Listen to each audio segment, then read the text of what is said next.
예, 수요일 묵상의 시간입니다. 성경은 열심히 읽는 것보다 바르게 읽는 것이 중요하다. 성경은 열심히 읽는 것보다 바르게 읽는 것이 중요하다. 이런 말씀, 이런 제목으로 함께 또 묵상 시작하겠습니다.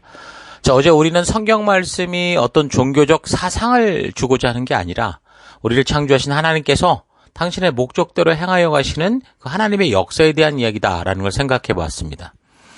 그래서 성경은 하나님이 왜 신이어야 되는지에 대한 것을 증거하거나 증명하라는 게 없고, 우리 창조주 되신 하나님께서 창조주이시기에 당신이 창조주로서 행하여 가는 그런 일들에 대해서 그 창조로부터, 우리가 볼 수 없고 알 수 없는 창조의 시간으로부터 이 세상의 마지막까지 그 역사의 이야기들이 다 줄을 이루고 있는 그런 역사 이야기가 같다 그랬습니다. 우리가 믿는 모든 믿음의 근거는 이 성경으로부터 나옵니다. 그래서 사탄은 계속해서 이 성경을 부인하고 의심하게 하려고 무진장 애를 쓰고 있죠. 하나님이 창조로부터 행하신 일들을 증거하는 이 성경이 부인된다면 사람들의 모든 믿음이 무너지기 때문입니다. 성경 말씀 속에는 우리를 창조하신 하나님의 뜻과 마음, 인류의 시작과 오늘까지의 과정, 그리고 이 세계가 마지막으로 어디로 어떻게 가게 될 것인지 하나님의 창조의 목적과 계획에 대한 중요한 말씀이 담겨져 있습니다. 또한 나를 찾아주시고 만나주신 그 하나님이 누구시고, 또 그래서 우리는 도대체 어떤 존재인지, 그리고 왜 이렇게 하나님께서 우리를 찾으시고 부르시는지, 그런 일이 생겼는지, 그래서 우리는 어떻게 살아야 되는지, 어떤 것이 바른 믿음의 삶인지, 또 축복된 삶인지를 우리에게 분명하게 말씀해주고 있습니다. 그래서 성경에서 이런 복된 소식을 바르게 알기 위해서 우리는 성경을 바르게 보는 방법부터 배워야 되는 겁니다. 대부분 사람들이 성경을 바르게 알고자 하지만 바르게 보는 방법을 몰라서 자꾸 쉽게 포기하는 일들이 많다는 거죠. 그렇다면 우리가 이 성경을 바르게 보는 방법을 배운다면 우리에겐 훨씬 더 영적인 유익을 얻을 수 있게 될 겁니다. 우리가 성경을 그럼 어떻게 바르게 볼 수 있는가? 이번 주간 이제 남은 묵상의 시간들을 통해 몇 가지를 살펴보도록 하겠습니다. 그 첫 번째는 성경은 처음부터 끝까지 역사의 순서를 따라 빼먹지 말고 읽고 들어봐야 된다는 겁니다. 사람들이 어떤 일에 대해서, 어떤 사건에 대해서 하는 말이라도 보십시오. 처음부터 끝까지 그 사건의 자초지종을 들어보지 않고서는 잘 알 수 없잖아요. 그러니까 하나님의 말씀인 성경도 마찬가지라는 거예요. 성경에 이것저것 중간중간 여기저기를 보고 보고 싶은 것만 골라내서 보고 하나님의 그런 깊고 넓고 크고 높으신 그 하나님의 그 뜻을 이해해야 한다. 이건 어려운 거죠. 아니, 내가 먹고 싶은 것만 먹으면서 무슨 하나님의 뜻을 온전히 알 수 있겠습니까? 그러니까 이 큐티라는 게 우리에게 굉장히 중요한 시간들인데, 그 묵상의 시간이라는 게 결국 자기가 듣고 싶은 말씀 몇 개 뽑아가지고 그거 가지고 그냥 확장시켜가는 거, 이거 굉장히 위험한 거거든요. 그러니까 같은 큐티를 해도 역사적인 순서를 따라 큰 역사의 흐름 속에서 지금 내가 오늘 묵상하고 살피는 게 어느 부분인가를 알고 이렇게 묵상하는 거, 큐티하는 거 굉장히 중요한 겁니다. 그렇지 않으면 결국 자기가 먹고 싶은 단 것만 뽑아먹기 때문에 그렇게 해서는 하나님의 진정한 뜻을 알 수 없을 뿐 아니라 오히려 오해하게 될 수도 있죠. 성경은 이 하나님이 이 세상에 처음부터, 이 시작부터 행해오신 그 역사를 말해주고 있는데, 그 누구도 알 수 없는 그 사실에 대해서 얘기해주고 있는데, 그 이야기를 처음부터 끝까지 읽어보지 않으면 지금 하나님께서 이 뒤쪽에 갈수록 뭘 말씀하고 계신지, 왜 이런 말씀을 하고 있는지 도저히 알 수가 없는 거죠. 그래서 사실 성경을 보면 구약이 더 쉽다고 할 수 있습니다. 역사의 시작이고 사건들이 쭉 나오니까. 근데 뒤로 갈수록 점점 헷갈린 거죠. 왜냐하면 그 처음에 약속한 것이 근거가 돼서 계속 역사가 흘러가고 있기 때문에 신약에 와서 예수님이 오시는 것도 그 구약의 흐름을 알아야 그 의도를 바르게 알고 의미를 바르게 알고 그분이 누구신지를 알지. 그렇지 않으면 다 끊어먹고 예수님만 그저 어떤 종교의 무슨 성인처럼 그렇게 바꾸는 이상한 일들을 벌이게 되는 거죠. 오늘날 교회들이 그렇게도 말씀을 먹이기 위해서 강단에서 수고하고 애씀에도 불구하고, 근데 이 효과는 지금 오히려 율법적이 돼가지고 사람을 속박하는 것처럼, 종교적으로 속박하는 것처럼 되는 이유가 제가 볼 땐 바로 이런 부분 섭취, 말씀 편식, 그러니까 이런 것 때문에 그렇다고 봅니다. 오해가 쌓이고 쌓인 거죠. 그러니까 무엇보다 문제는 바르게 성경하고 잘할 수 있도록 충분하게 일단 말씀을 먹는 그런 시간이 부족하다는 거고. 그러니까 말씀도 먹는 시간도 부족한데 더 큰 문제는 그 말씀을 다 끊어서 조각내서 아무리 연결하려고 해도 연결이 안 되니까 전부 자기식으로 오해를 하는, 그 오해가 쌓이고 쌓이는 그런 일이 더 큰 문제입니다. 마치 퍼즐의 조각처럼 내용물은 다 있는데 전혀 지금 이 그림이 무슨 그림인지 알지 못하는 거하고 똑같은 거예요. 하나 잡고서 그걸 어떻게 알겠습니까? 그러니까 퍼즐을 바르게 맞추려면 어떻게 돼요? 먼저 퍼즐 속에 어떤 그림이 있었는지를 먼저 알아야 돼. 큰 그림을 알아야 되잖아요. 성경도 마찬가지인데 근데 우리는 거꾸로 그 말씀을 쪼개고 또 쪼개서 평생 동안 일주일에 한 번, 그 한 조각, 한 권도 아니고 한 절도 아니고 그 몇 절 그 조각 내가지고 부분 연결성 없이 또 그냥 나는 내 필요가 간절한 상태에서 듣고 그렇게 배우다 보니까 전하는 자는 그렇게 전하지 않는다고 해도 듣는 자가 다 다르게 듣기도 하고 전하는 자도 부분만 쪼개서 하다 보니까 자꾸 이제 바르게 전하지 못하고, 그러니까 그렇게 퍼즐 한 조각 붙들고 깊게 묵상하고 열심히 묵상하고 막 정말 그렇게 묵상한다고 한다면 어떻게 그것을 통해 하나님의 뜻을 온전히 알 수 있겠습니까? 오해만 쌓여가죠. 그래서 성경을 읽을 때는 반드시 처음부터 끝까지 다 읽고 들어봐야 되는 거 잊지 마십시오. 그리고 성경을 읽을 때 어떻게 읽어야 된다고요? 역사의 순서를 따라 읽어야 된다는 거예요. 근데 그렇지 못해왔죠. 너무 억울한 어떤 일을 당한 사건에 연루된 사람이 한 검사를 찾아가서 하소연을 할 때 그냥 그 사람이 말하는 그 순간만 듣고서는 이 사람이 옳은 말을 하는지 틀린 말을 하는지 그 내용이 뭔지조차 바르게 이해할 수 있겠습니까? 못하죠. 그 사람이 그런 억울한 결과를 호소하기까지 당했던 그 일의 처음 시작으로부터 시간 어떻게 흘러왔는지 그 사건을 알아야 바르게 일의 그 진위를 파악할 수 있고, 그럼 바르게 조사가 들어가고 바른 결과를 얻을 수 있는 거죠. 마찬가지로 성경은 하나님과 사람의 이야기로서, 그 하나님의 이야기인데 그 안에 사람이 창조됐다라는 거죠. 그래서 하나님과 사람의 이야기로서 창조로부터 역사적으로 흘러내려가는 그런 이야기입니다. 그런데 우리들이 가지고 읽고 있는 이 성경은 그렇게 시간별, 연대기별로 되어 있지 않고 주제별 또는 종류별로 배열되어 있고, 그리고 이 성경을 통해서 하나님이 당신을 증거하는 게 아니라 당신이 하신 일들을 이렇게 쭉 나열했기 때문에 성경의 내용을 바르게 이해하는데 어려움이 있죠. 성경은 하나님과 사람 사이에 벌어진 일들에 대해서 역사적인 내용이 담겨 있습니다.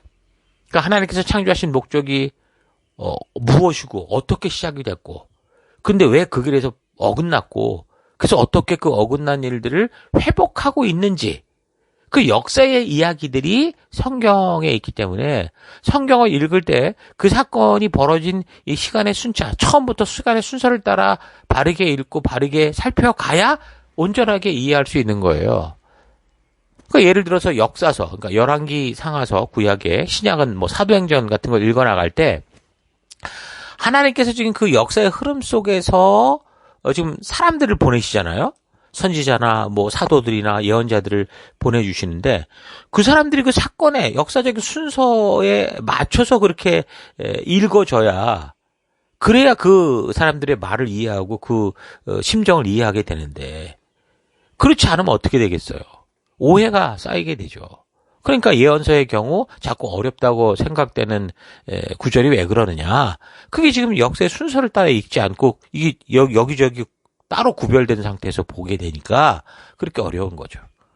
연대기적으로 읽어야 역사도 보이고 예언자가 그렇게 말한 이유들도 보이는 거예요.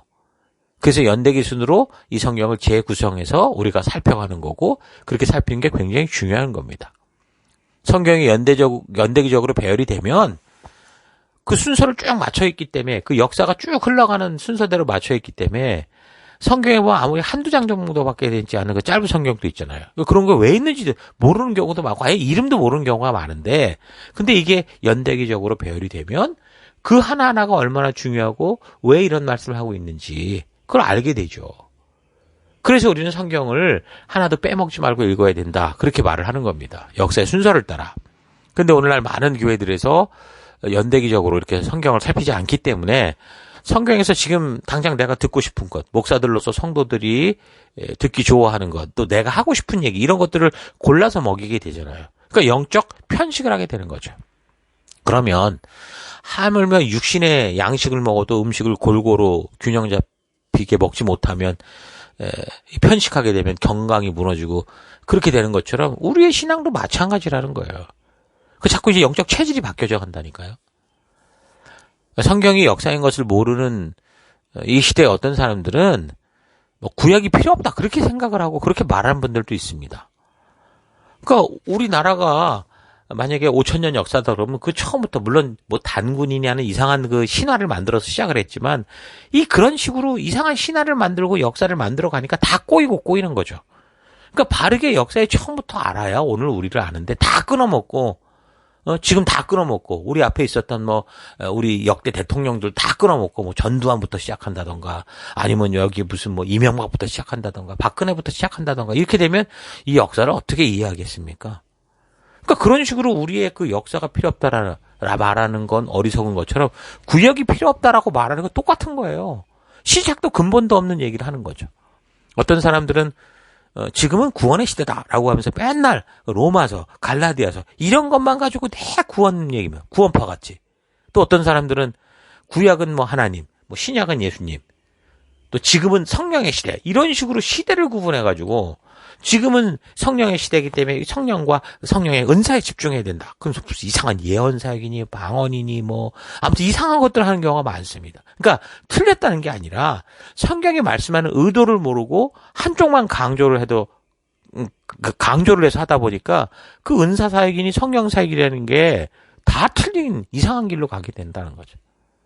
또 어떤 사람들은 말세가 다가왔다 이래가면서 맨날 살피는 성경이 다니엘서 계시록 이런 것만 읽으면서 마치 종말이 내일 곧 올 것처럼 그렇게 자꾸 사람들의 어떤 공포심을 조장하는 그런 식의 그런 일들도 있죠.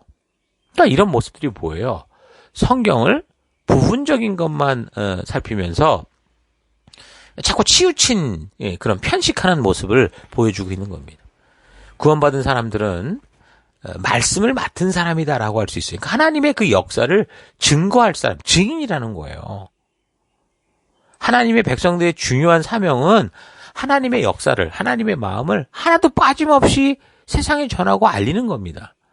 그러면 그런 말씀을 전하는 심부름을 맡은 사람인 성도는 어떻게 돼요? 먹기 좋은 것만 골라내고 나머지는 마음대로 빼먹고 그러면 안 되죠. 제멋대로 또 자기 생각을 덧붙이고 왜곡하지 않는 게 기본 아닙니까? 심부름을 하는 사람들은 그게 기본이죠. 이 성경이 기록된 본래의 목적 그대로를 잘 전달해서 듣는 사람들로 하여금 그 역사를 바르게 알고 스스로 알아듣게끔 해야 되는 겁니다. 그러니까 성경에 빛나는 최고의 모습이나 깊은 골짜기 하나하나 빼먹지 말고 구석구석 그래서 다 전해야 되는 거예요. 그리고 바르고 빠르게 가르쳐야 되는 거죠. 1년 내내 하루에 3장씩 일주일에 한 2절씩 쪼개가지고 그렇게 보면 언제 말씀 다 보고 언제 말씀대로 살겠습니까? 그래서 성경을 읽고 살필 때 중요한 것은 한 부분만을 편식하지 말고 바르게 처음부터 끝까지 읽어야 된다는 거. 그리고 순서를 따라 읽어야 된다는 거. 여러분 절대 잊어서는 안 되는 겁니다. 자, 성경을 바르게 읽는 두 번째 방법. 둘째는 성경의 이야기 속에서 하나님의 마음을 만나야 된다. 하나님의 의도를 만나야 된다는 겁니다. 그렇게 읽어야 됩니다. 그러니까 우리가 성경을 읽을 때 물론 처음에는 글자가 보이고 글자가 모이면 단어가 되고 단어가 모여서 문장과 문단이 되고 그래서 문맥을 이해하면서 책 전체를 이렇게 읽게 되는데 그러나 결국은 성경을 통해 이 성경의 저자이신 하나님의 마음, 하나님의 의도, 하나님의 진심을 만날 수 있어야 비로소 성경을 바르게 읽었다 할 수 있는 겁니다. 그러니까 책은 그것을 쓴 사람이 자기의 생각과 마음을 읽는 사람들에게 뭔가 전하기 위해서 쓰는 거잖아요. 그럼 우리가 책을 읽건 편지를 읽든 그 전하는 사람의 마음을 알아야 되는 거 아니에요. 편지의 경우 더 그렇죠. 특별히 한 사람의 마음을 다른 사람에게 그 마음을 전하기 위해서 적는 그런 게 편지니까. 그러니까 책이나 편지는요, 단지 글자를 모아두는 게 아닙니다. 사전이 아니에요.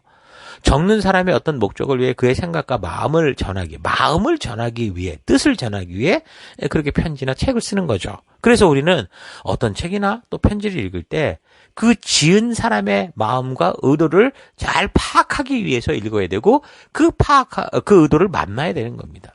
마찬가지로 우리는 성경이 하나님의 편지다 이렇게 말을 하잖아요.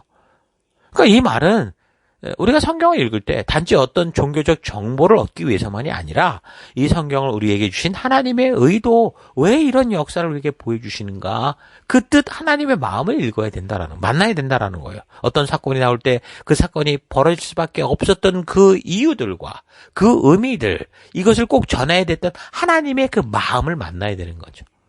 그래서 단순히 성경을 문자적으로만 풀어가는 그런 식으로는요, 하나님의 진심을 읽을 수가 없습니다.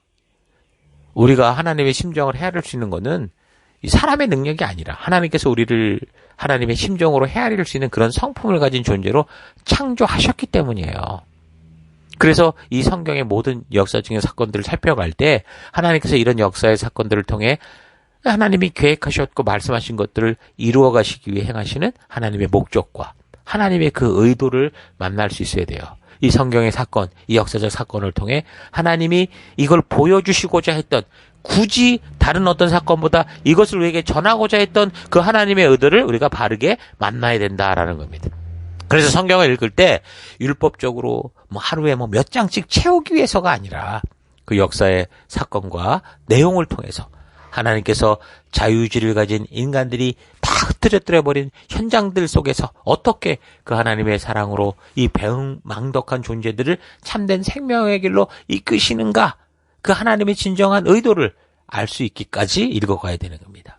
그래서 매일 성경을 읽어가고 묵상할 때 여러분 정말 그런 하나님의 진심, 의도를 만나 날마다 거듭나는 그런 여러분들 되기를 바랍니다. 자, 오늘 하루 나는 그동안 성경을 어떻게 읽어왔는지, 강단의 말씀을 듣고 어떻게 그것을 통해 하나님의 뜻을 알아왔는지 생각해 보십시다. 우리가 뭔가를 할 때 열심히 하는 것보다 중요한 것은 바르게 하는 겁니다. 바르지 않은 방향, 바르지 않은 방법으로 아무리 열심을 다하고 지극정성을 다해도 그것은 헛된 거죠. 성경을 읽어가는 것도 마찬가지입니다. 우리가 열심히 없어서기보다 바르게 읽는 방법을 몰라서 헛된 노력을 열심히 하다가 지쳤는지도 모르죠. 어떤 사건에 대해서 부분적으로 쪼개서 다 내용이 섞여져 버린 그런 기록을 본다면 당연히 그 사건의 내용을 바르게 이해할 수 없을 거고 오히려 더 혼란스러울 수 있습니다. 그러나 우리가 그 사건에 대해 처음부터 끝까지 그 자초지정을 차분히 듣는다면 그 사건을 해석하고 어떻게 진단을 할 것인지는 몰라도 적어도 그 사건의 전체를 바르게 이해할 수 있고, 그래서 왜곡되지 않은 판단을 할 수 있게 될 겁니다. 성경이 그렇습니다. 하나님의 역사가 성경입니다. 창조로부터 지금까지, 그리고 앞으로 마지막 세상까지, 그 영원한 세상까지 하나님이 일하시는 그 역사적인 기록들이 바로 성경인 거죠. 그래서 우리가 이 성경도 그 자초주정을 바르게 들을 수 있다면 하나님의 진심을 헤아릴 수 있는 그 깊이가 다를 수 있을진 몰라도 적어도 하나님이 우리에게 말씀하시고자 했던 그 뜻, 하나님의 마음을 바르게 이해하고 헤아리는 것은 할 수 있다라는 거예요. 매일 성경을 읽는 것도 중요한데 매일 바르게 읽는 것이 더욱더 중요하다라는 거 잊지 마십시다. 오늘도 성경을 그래서 부지런히 읽되 바르고 온전하게 읽어감으로 말미암아 하나님의 진실한 뜻을 만나고 하나님의 진심을 이해할 수 있는 그런 축복된 하루가 될 수 있기를 축원합니다. 오늘 하루도 힘내십시오. 잠시 기도하겠습니다. 하나님께서는 우리에게 종교적인 사상을 주신 게 아니라 우리로 하여금 하나님의 창조로부터 창조주 하나님께서 당신의 목적을 따라 일하시는 것을 볼 수 있도록 성경이라는 귀한 하나님의 역사를 편지에 담아 우리에게 주셨는데, 이 성경을 단지 어떤 종교적 경전으로만 생각하고 살았던 것을 회개합니다. 사람들은 어떤 사건의 자초지정을 듣게 되면 그 전체적인 것을 이해할 수 있고 또한 바른 방향으로 진단할 수 있는 것처럼 하나님께서 우리에게 보여주신 이 하나님의 역사가 담긴 성경의 자초지정을 바르고 빠르게 알아가는 내가 되기 원합니다. 성경을 통해 단지 기독교의 정보만을 빨리 알려고 하는 게 아니라 하나님의 진실한 뜻을 만나고 하나님의 진심을 만날 수 있도록 하나님 성경을 바르게 읽어가는 내가 되기 원합니다. 이 성경에 온전히 담겨진 하나님의 마음이 우리의 가슴, 나의 가슴에 심어지는 그런 새 언약 백성으로 하나님 하루하루 살아가기를 간절히 바라옵고 예수님 이름으로 기도했습니다. 아멘.